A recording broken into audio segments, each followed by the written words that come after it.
आप सभी का स्वागत है। इस वीडियो में मैं आपको एक न्यू टूल इंट्रोड्यूस करूंगा। इस टूल का नेम है रिप टूल।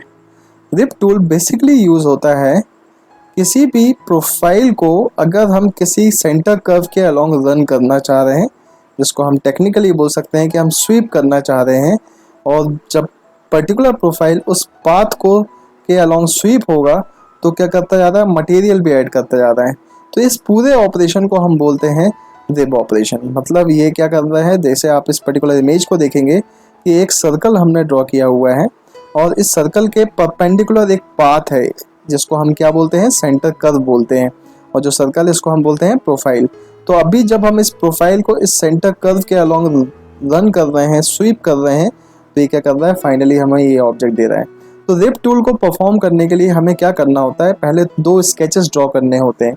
एक स्केच वो होगा जो प्रोफाइल को डिफाइन करेगा, एक स्केच वो होगा जो सेंटर कर्व को डिफाइन करेगा। और ये दोनों स्केचेस हमें टू डिफरेंट प्लेन्स में बनाने पड़ते हैं, जैसे कि सर्कल का प्लेन डिफरेंट होगा एंड ये पाथ का प्लेन अलग होगा, और दोनों के दोनों प्लेन एक दूसरे से परपेंडिकुलर होते हैं। मतलब दोनों प्लेन आपस में 90 डिग्री का एंगल कंसिडर करके बनते हैं। तो अभी देखिए इस पर्टिकुलर टूल को मैं कैटिया में आपको बना के दिखाता हूँ, ड्रॉ करके दिखाता हूँ, तो आपको और बेटर ये समझ में आएगा। चलिए आगे बढ़ते हैं।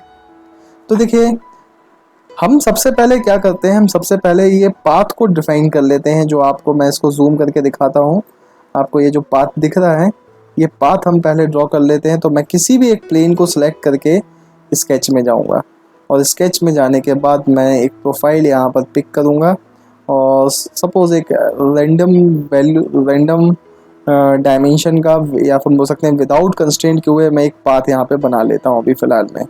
ये देखिए ये पाथ हमने बना लिया। अब इस पाथ को बनाने के बाद इस स्केच से आप एग्जिट कर जाएंगे। देखिए स्केच नंबर 14 दे रहा है, क्योंकि इसके पहले और भी मैंने मॉडल्स इसी पर्टिकुलर फाइल में बनाए थे, तो ये स्केच जो है नंबर्स बढ़ाता जा रहा है, तो उससे कोई इशू नहीं है। तो देखिए ये हमारा पाथ ये बन गया है। अब इस पाथ के परपेंडिकुलर, इस पाथ का जो ये एंड आपको दिख रहा है, इस एंड में परपेंडिकुलर प्लेन कौन सा होगा, आपको दिख ही रहा है कि ये प्लेन 90 डिग्री पे होगा। देखिए ये प्लेन 90 डिग्री पे होगा, ये प्लेन भी नहीं होगा 90 डिग्री पे, और ये भी नहीं होगा। देखिए ना ये वाला प्लेन है ना ही ये वाला प्लेन है। इस पर्टिकुलर पाथ का जो एंड है इसका परपेंडिकुलर प्लेन ये है। तो हमें यही बात ध्यान रखनी है कि हमें कौन से टू प्लेन्स पिक करने हैं जिसमें दोनों स्केचेस बनेंगे। तो मैंने ये प्लेन सेलेक्ट करके फिर से मैं स्केच में गया। जब स्केच में गया तो मेरे को वो इंटरसेक्शन पॉइंट मिल गया। आप चाहें तो रोटेट करके देख सकते हैं कि एग्जैक्टली किस पॉइंट पे आपका प्लेन आ रहा है, किस पॉइंट पे आपको ड्राइंग बनानी है। आप इसको फिर से नॉर्मल व्यू करेंगे। अभी मैं यहाँ पर सर्कल ड्रॉ कर लेता हूँ। ये सेंटर पॉइंट देते हुए मैं सर्कल बनाऊँगा। सर्कल का वैल्यू मैं अभी 4, 5 कुछ भी एक वैल्यू दे देता हूँ, और इसके बाद इसको मैं एग्जिट करता हूँ।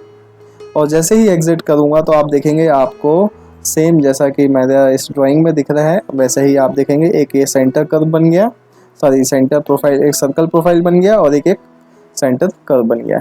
अब देखिए इसको हम कैसे टूल को यूज़ करेंगे। आपको यहाँ पर पिक करना है रिप। जब आप रिप पिक करते हैं तो देखिए सबसे पहले ये प्रोफाइल ऑप्शन आपसे पूछता है कि आप प्रोफाइल डिफाइन करिए। तो प्रोफाइल में मैंने सर्कल को सिलेक्ट किया। फिर सेंटर कर्व पूछता है, सेंटर कर्व मैंने ये सिलेक्ट किया। जैसे ही ये दोनों आपने ऑब्जेक्ट्स को सिलेक्ट किया, आपको प्रीव्यू करना है, तो आप देखेंगे ये ऑब्जेक्ट आपका क्या हो गया, स्वीप हो गया, जिसको हम बोलेंगे रिप। रिप हो गया। अब देखिए ये रिप क्या हो रहा है, पूरा सॉलिड हो रहा है। बट अगर आप चाह रहे हैं अंदर से हॉलो हो, तो एक ऑप्शन ये है कि आप शेल यूज़ करके हॉलो कर सकते हो। आपको शेल यूज़ करना है सिंपली, और जो भी थिकनेस है वो शेल आप देके हॉलो कर सकते हो। या फिर यहाँ पे एक ऑप्शन ये भी है, आप इसमें थिक प्रोफाइल भी यूज़ कर सकते हो। अगर मैंने बोला कि मेरे को 1 mm का थिकनेस देना है या 0.5 mm का थिकनेस देना है, तो मैं 0.5 mm थिकनेस देके जब इसको रिप करूँगा तो आप देखेंगे होल भी ये ऑटोमेटिकली करके आपको देगा। और अगर मैं इसको ओके करूँगा तो आप देखेंगे ये ऑब्जेक्ट हमारा बन गया। ये पाइप हमने ड्रॉ कर लिया। तो ये टूल था हमारा रिप टूल। अब रिप टूल में क्या हो रहा है, मटेरियल ऐड हो रहा है।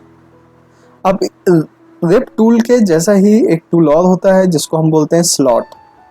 रिप टूल में क्या हो रहा था, मटेरियल ऐड हो रहा था, तो स्लॉट में क्या होगा, मटेरियल रिमूव होगा।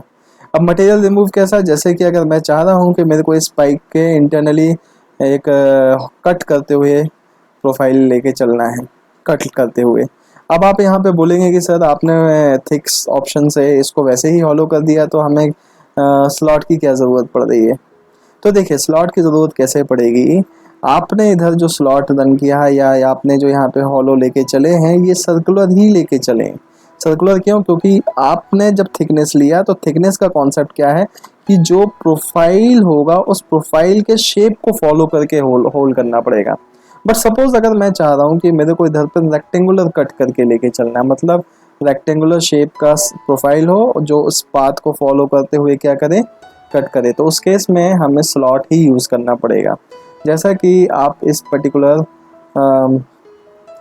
स्लाइड में आप देखेंगे, मैं नेक्स्ट स्लाइड दिखाता हूँ आपको। देखिए रिप टूल, ब्रैकेट में मैंने लिखा हुआ slot tool, same rip tool है बट डिफरेंस क्या होगा, स्लॉट टूल में मटेरियल को ये कट करेगा। तो देखिए हमने रेक्टेंगुलर प्रोफाइल ड्रॉ किया हुआ है और हम चाह रहे हैं इस रेक्टेंगुलर प्रोफाइल एक सेंटर कर्व को फॉलो करते हुए क्या करता जाए, कट करता जाए। तो ये हम कैसे यूज़ करेंगे वो मैं आपको बताता हूँ। तो अभी हम एक काम करते हैं, रिप टूल में इस थिक ऑप्शन को पहले तो ऑफ करेंगे। अब हमें क्या करना है, इसी पर्टिकुलर सर्कल के ऊपर या फिर इस सर्कल के पैरेलल ये जो प्लेन है हमारे पास, उस प्लेन को सिलेक्ट करते हुए हम एक स्केच बनाएंगे। स्केच में हमने यहाँ पर एक सेंटर रेक्टेंगल ड्रॉ करेंगे। सेंटर रेक्टेंगल में अभी विदाउट वैल्यू मैं बस बना के रख ले रहा हूँ और इसको एग्जिट कर दे रहा हूँ। देखिए सेंटर रेक्टेंगल बन गया। अब मैं चाह रहा हूँ ये सेंटर रेक्टेंगल इस पर्टिकुलर पाथ को फॉलो करे। अब इस पाथ को फॉलो करने के लिए मेरे को एक स्केच ड्रॉ करना होगा। कौन सा स्केच, पाथ का स्केच। बट आप बोलेंगे कि स्केच तो हम ऑलरेडी ड्रॉ कर चुके हैं, अगर वही स्केच हमारे काम आ जाए। तो ऐसा हो सकता है, कैसे हो सकता है, आप रिब टूल को एक्सपांड करिए, जो रिब ऑप्शन आपका यहाँ पे दिख रहा है, और आपको पता है कि स्केच नंबर 14 हमारा पाथ था, आप इसको सेलेक्ट करके इसको शो कर लीजिए। तो देखिए ये पाथ हमारा शो होने लगा। हम इसी पाथ को दोबारा यूज़ कर सकते हैं। अब देखिए मैं जब यहाँ पे स्लॉट यूज़ करूँगा तो स्लॉट में मेरे को ये प्रोफाइल पूछेगा। प्रोफाइल में मैं स्केच नंबर 16 सेलेक्ट कर लूँगा, या फिर इधर से भी आप सेलेक्ट कर सकते हैं। आप सेलेक्ट किए, फिर सेंटर कर्व पूछ रहा है, सेंटर कर्व में आपने ये पाथ डिफाइन किया और इसके बाद जब इसको ओके किया तो आप देखेंगे ये होल हो गया है।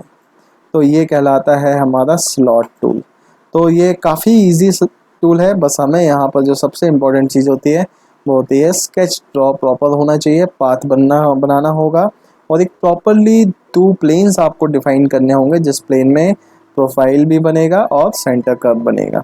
ओके, तो अभी इस वीडियो में मैंने आपको दोनों टूल्स के बारे में बताया। अब आगे के वीडियोस में मैं आपको इसकी एक्सरसाइज बताऊंगा। अभी के लिए इतना ही, थैंक यू।